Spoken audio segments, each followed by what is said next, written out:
Hi, welcome to the 5th tutorial in the Python Millionaire Retirement Simulator tutorial series. Well, I'll never get over that. Okay, so you may notice now that I've switched from the Spider interpreter here, the IDE Integrated Developer Environment, which includes a window for scripting and a window for console and a tiny window up here which can house some plots. I'm going to exchange that now and do scripting in the text editor. And the reason is that I get more horizontal space. So I don't have all the wrapped lines that are often harder to understand and see what's going on. So hopefully that doesn't throw you for a loop or anything. As I say, you can continue doing this in your Spider IDE, and everything should work out exactly the same. The only difference will be I'll switch over to here and to the console, which is my console, and execute it by typing in Python and retirement simulator.py. So I'll run it from here. So if I run it right now, everything works as we have seen before, and I get a window that has my plot. This is actually the historical data as we last plotted it. So now moving on. The next thing that we wanted to do was we had established the historical data, and I suggested at the last of our tutorial that we may, instead of using the actual values that were stored as a histogram, we might want something close, or maybe some kind of function that fits that data that we could get, totally random data, totally random, and yet still kind of following the same nature of the data, if that makes any sense. So, as a concrete example, if we looked at the, I have to bring it up now. All right. So I'm going to bring up this year's market return. So in 2007, the S&P 500 had a return of 3.53%, right? That's an exact number. But 3.53% would be one of the numbers within this big distribution of numbers. And so instead of randomly sampling from this list and picking 3.53%, we would just pick a number that's with the probability that 3.53% has, if that makes any sense. So we might pick 3.54 or 3.44 or something like that, something that's an equally valid choice, and yet it's not the exact number from a former year's interest rate. And so that's all I'm really trying to achieve with this next bit. Plus, in the process, it'll give you some insight into how to fit functions in Python and get the optimized parameters from the fitting software. So we're going to go back to the top of our page here, and we're going to do some importing. Because we're going to do some plotting, we're going to go ahead and import matplotlib.pyplot as PLT. And then we will also, we've already imported NumPy as NP, and we will be using that some more. And then we'll go ahead and do from scipy.optimize import curve_fit. All right, and we're going to be using this curve fit. So those are the only extra imports that we need at the moment, it appears. Just want to double check this. For some reason it doesn't look quite the same, but it's all there. Okay, so we can go ahead and we can find this again at the bottom here, and we can get rid of it here. We don't need it imported there anymore, and in fact we can get rid of this test for now and await a new test if one presents itself. All right, well, with these things imported as they are, we now want to scroll down to the last thing we did, which is we will review that briefly. We chose a file name, which I chose Dow Market Returns.txt, which is very similar to this file. This was from the S&P. And we opened it, we read the lines, we stored the lines as a list of lines here with the name lines. We closed the file. That's just good input-output etiquette. Then we created two empty lists, years and rates, and we read each line and filled the lists with the years and the rates. And so we divided the rates by 100 because we see that the rates are listed as percentages, so minus 38.49% for 2008. And then this was the new method for choosing, was to say annual interest rate equals random.choice from the rates list, and that chooses one value from the list. But what we've decided, or what I've decided, is that instead of choosing an exact rate from the list, we want to make a fit to the plot, to the list data, and then choose something based on the fit instead. Okay? So what we're going to do is we're going to start under here. We can leave those things as is. We still want to stay outside of our while loop. And we're going to create something called rate bins, _bins. And so this will be the bin structure that we want to have our rate plot in eventually. And we're going to use a function called, in NumPy, that's called arrange, R-A-A, arrange, not just one R. And we're going to take it from minus 0.55 to 0.65, and we're going to step with a unit of 0.1. So that's a 10% binning starting from minus 0.55. So the center of the bin would then be at 0.5. And in fact, that's an important detail because we're going to now have one that we call bin centers, and it's going to be the same kind of nomenclature here, except we're going to start at minus 0.50.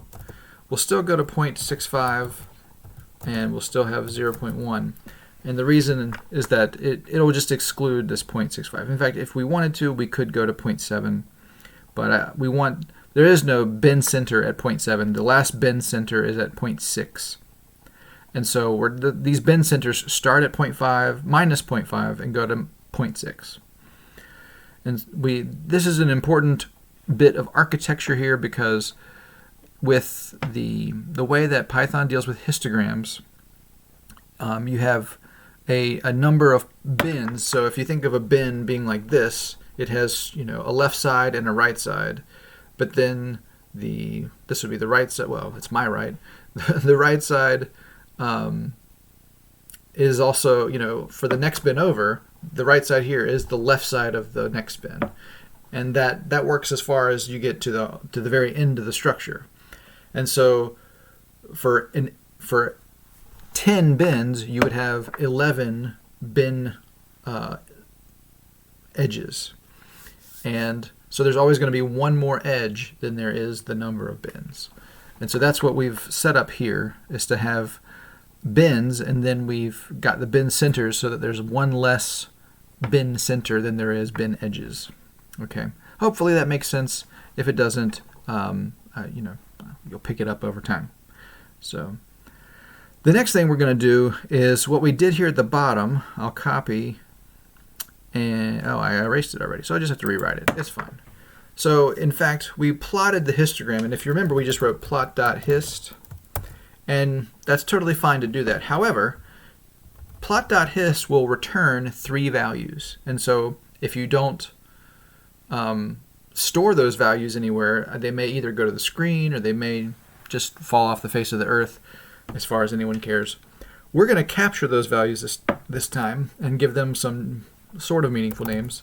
So we're going to say the weights, comma, the bins, comma, and ZZZ equals plot.hist rates, comma, and now we're going to just set bins equal to the rate bins that we defined earlier. So this little feature in the hist allows us to establish exactly the right bins that we want for our plot, and that's what we're doing. This ZZZ thing here is it's something that's returned from the plot.hist function call, and to the best of my knowledge, it has something to do with the plot itself. And I think that again, if I were to Google it, I could figure out that once you do this, it plots it to the plotter, and when you do a plot.show, it shows all the things you've plotted. So this ZZZ thing can in fact be erased, so that once you've plotted it, you can actually erase it from the plot if you so desire to do so. We're not going to get into that right now, and I hope I've thoroughly confused you by trying to explain it to you, but I just suffice to say that if this needs to be there because 3 values are being returned, and so to capture all 3 of them and to isolate the weights in the bins, which are 2 that we want to work with, that's what we want to do. So the weights are going to be, in fact, if you were to make an XY plot, the weights would be the Y value. So the height of the bins are the weights. And then the bins should be a reflection of the bins that we gave, the rate bins here. So hopefully nothing new there. Now, as we've been suggesting all along, we think that the function that will fit this, kind of a typical function at least, would be something called a Gaussian. And to use this curve fit architecture in Python, we need to make a definition of the function we want to fit. So since we're not fitting, something a linear or a polynomial, even if we were, we'd make a definition of those too. But we're going to define a Gaussian function. And if you've never seen that defined, today is your lucky day. So we're going to define a Gaussian as requiring an x value, an a0, or we'll say little a0 for an amplitude, x0 for an offset, and a sigma. And so you may be saying, well, where's the mean and where's the sigma? Well, the mean value is going to be x minus x naught, so x naught will be the mean, because the mean value will then be where that's maximized. And the a value is going to be the amplitude, so the absolute scale of the y-axis. Okay? All will be revealed, don't worry.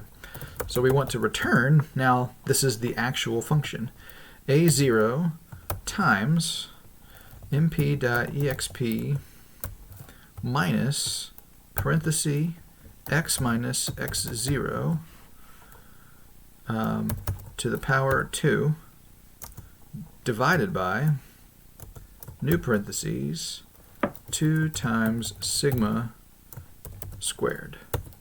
So this is the function of a Gaussian function.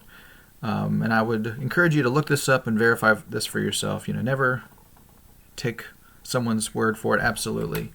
Look these things up. But this is, to the best of my knowledge, a actual Gaussian function, and it's all properly signed. So these double asterisks here mean raised to the power. So raised to the power 2 squared. So x minus x naught squared is in the numerator. 2 times sigma squared is in the denominator. Okay? And that's what it will return. Now, the neat thing about this definition and some of the curve fitting stuff with NumPy is that you can enter, instead of just an x value, you could enter in a list of x values, and this will return a list of y values, which is a nice feature that we didn't have to make any special we didn't have to tell this definition to do that. But some of the NumPy architecture that we're going to try to get to use takes advantage of that. All right, so now we want to go ahead and try to establish the best parameters for this a0, x0, and sigma. And so we're going to, right off the bat, we're going to say p opt, meaning optimize parameters, and then p covariance. So that's the parameter covariance, I guess. Those are the two outputs that come from this curve fit function. We're going to use curve fit now. curve underscore fit. And we're going to fit the Gauss function. That's the first thing we have to feed it. And we want to then give it bin centers and the weights. Okay? And just, there's the weights, there's bin centers. Everything seems to be spelled right so far. I've only given this one S just in case there's any, I don't want to overlap with something that's actually called Gauss with two S's as the name actually is spelled. All right, and so we're going to print the popt parameters here, and then I'm going to do a sys.exit. So what I'm asking is, I'm asking the program to run up to this point and then quit. So we're going to just try this out and run this retirement simulator here, and hopefully it will print out some things. Okay, so do these parameters make sense? This has a amplitude of 22. That seems reasonable. This has a mean value of 9.38%, and it has a width or a sigma value corresponding to the width of our bell curve of about 18.5%, meaning that it can go very negative, which again, all of that seems to correlate with our expectations. None of it's throwing me for a loop so far. So I'm comfortable with this parameter optimization that we've discovered, and I'm going to continue. So I'm going to get rid of this sys.x. I'll continue to print it because nothing bothers me. And so now, what do we want to do? We have optimized parameters. So we can now create a long list of x values. We're going to say x vals equals, we're going to use mp.arrange again. And we're going to say minus 0.55 to 0.75. And we're going to go in units of 1%. So 1% bins rather than 10% bins. Okay? And then for y values, we're going to say y vals equals, we're going to use the Gauss function, and then we're going to feed it the x vals. And then we need to feed the optimized parameters. Now, the cleverest way to do this is the following: star popt. If you spell it right. And I'm going to demonstrate what that does, I hope. So we're going to print the optimized parameters and the star p-optimized parameters. The star basically just prints the values inside of the container. So if we go back to the printout here, you can see that there's a bracket around these. These are inside of a list, even though there's no commas in there, but they're three values. Using that star will, I don't know under all circumstances when it works, but it will sometimes work, and in this case it will work to then feed the Gauss function with the a naught, x naught, and sigma. And that's why we put them in that order. It will feed them here. Okay? And so the y values then should be returning, using the Gauss function, a y value for every x that we put in there. And that's what we want. Now we have a list of x and a list of y that should obey the Gauss function with the optimized parameters that we derived from the historical data.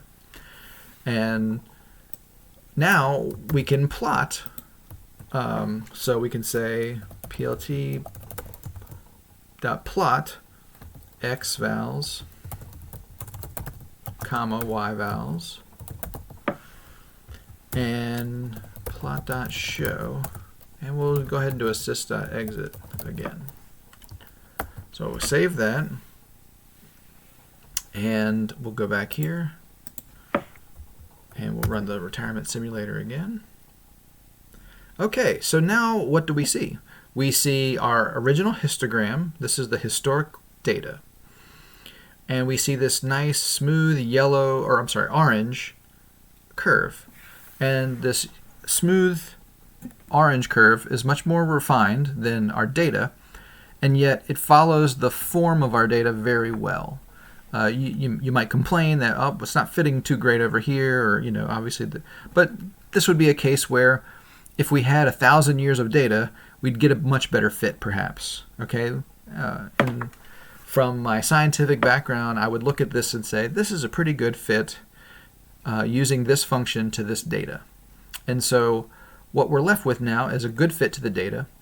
And so what will be left to do in our next series, or not series, but next tutorial, will be to make use of this fit. So now we have this list of x values and y values, and it will be good for us to turn that into a distribution that we can sample from so that we can get a wide variety of numbers to use in our simulation. So thank you for watching. Hopefully this showed up. I didn't get it fully on screen there. Also, in case you were wondering, one of the other reasons I like to use the text editor and interpreter is that you get a lot more interactivity with the plot. You can see the plot automatically updates as I scale it here. And there's a little down here where I'm pointing. You can see that those values populate with the x and y values. So you can see that this is centered at 9% as the optimized parameter suggested it would be. And it has a peak of 22.65, similar to the optimized parameters. And so you get a little bit more information. You can in fact save the figure. You can configure the subplot. There are some, you can change the margins and stuff. So I think it's cool that you have this functionality, which somehow I don't have the same kind of functionality, at least not to my knowledge, in Spider. But that being said, I'm gonna close this plot and go back to our Spider window. And what I want to show is here, look, that all of the stuff I did was automatically updated here in Spider. And so I'm thankful for. I wasn't exactly sure if that was going to happen or not, but you can see that you can work pretty seamlessly between a text editor and Spider, and so then I could run this over here, and I get the same plot in Spider, having done all of the work in my preferred scripting area. So if you've hung on this long, as I keep saying, thank you for watching, and I will, in the next tutorial, I plan to make use of this fit that we just did. So hope to see you in the next one.